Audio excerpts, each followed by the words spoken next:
Ready to ditch the dating scene and get back to regular Facebook? This video will show you how to permanently delete your Facebook dating profile in just a few simple steps. First, open the Facebook app on your phone and tap the menu icon. Usually located in the top right or bottom right corner, it looks like three horizontal lines stacked on top of each other. Scroll down the menu until you find dating. It has a heart icon next to it. Tap on it. You'll be taken to your Facebook dating home screen now. Look for the settings icon, which is usually a gear-shaped icon located in the top right corner of the screen. Tap on it. In the settings menu, scroll down until you see delete profile. It may be listed under account or general. Tap delete profile. Facebook will now ask you to confirm your decision. Read the information carefully.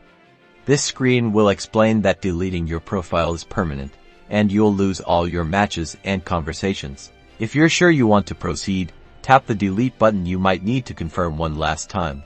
And that's it. Your Facebook dating profile is now permanently deleted. You'll either be taken back to your regular Facebook feed, or you might be prompted to create a new dating profile if you access the dating section again in the future. Remember, this action is irreversible. So make sure you're absolutely sure before deleting your profile. Now get back to Facebook.